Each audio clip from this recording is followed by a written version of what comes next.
सोचिए, राजस्थान की अरावली पहाड़ियों के बीच एक किला जो सिर्फ पत्थरों का ढांचा नहीं है।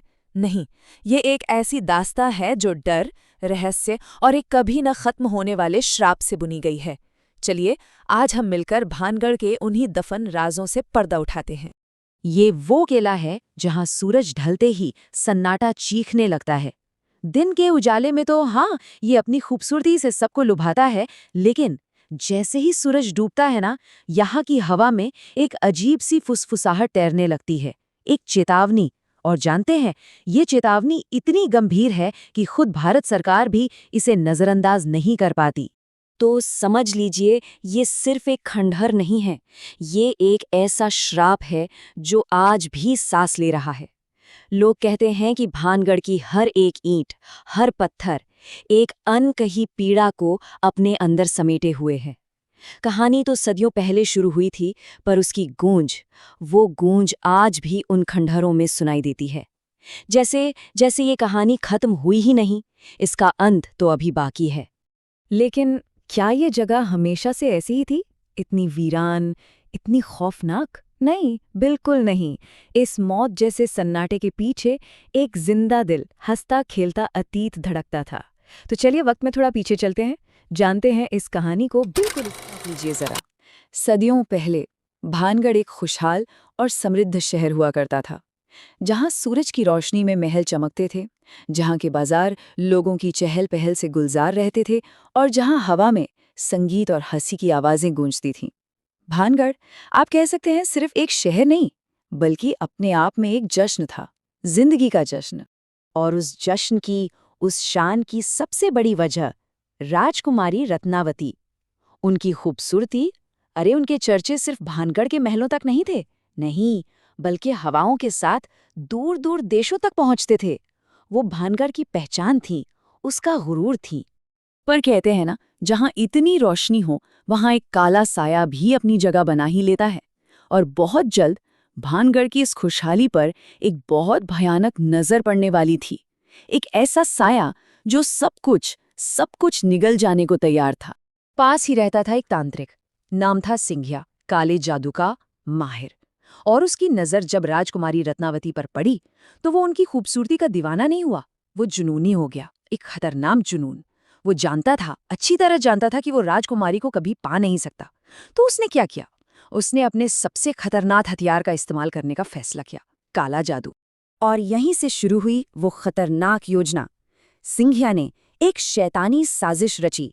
उसने राजकुमारी के लिए जो इत्र जा रहा था, उसकी शीशी पर काला जादू कर दिया, एक शक्तिशाली वशीकरण मंत्र फूंक दिया। सोचिए, उसका मकसद सिर्फ राजकुमारी को वश में करना नहीं था, नहीं, वो चाहता था कि इत्र लगाते ही राजकुमारी की रूह कैद हो जाए और वो एक बेजान कठपुतली की तरह खुद ब खुद उसकी तरफ खिंची चली आए। लेकिन उस एक श्रापित रात किस्मत ने कुछ और ही सोच रखा था। तकदीर ने एक ऐसी चाल चली जिसकी उम्मीद शायद खुद सिंघिया को भी नहीं थी। उसकी वो शैतानी साजिश भानगढ़ के इतिहास का सबसे काला और आखिरी अध्याय लिखने वाली थी। हुआ ये कि राजकुमारी को उस इत्र पर शक हो गया। वो सिर्फ खूबसूरत ही नहीं थी, बहुत समझदार भी थी। उन्हें उस इत्र की शीशी से एक अजीब सी, एक नेगेटिव एनर्जी महसूस हुई। और बस अपनी सूझबूझ से काम लेते हुए उन्होंने वो शीशी पास ही में रखी एक बहुत बड़ी चट्टान पर फेंक दी। और बस तभी किस्मत का खेल देखिए। जादू के असर से वो बेजान पत्थर जिंदा हो गया। इत्र का सारा काला जादू उस पत्थर में समा गया और वो विशाल चट्टान तांत्रिक की ही तरफ लुढ़कने लगी। सिंघिया अपनी ही बनाई साजिश का शिकार हो गया। उसी पत्थर ने उसे कुचल दिया। लेकिन वो मर तो गया, पर मरते मरते अपनी आखिरी सांसों के साथ उसने अपनी सारी नफरत, अपना सारा दर्द एक श्राप हमें बदल दिया। उसने चिल्लाकर कहा, इस नगर में रहने वाला हर इंसान बिना मुक्ति के मरेगा और ये जगह हमेशा के लिए उजड़ जाएगी।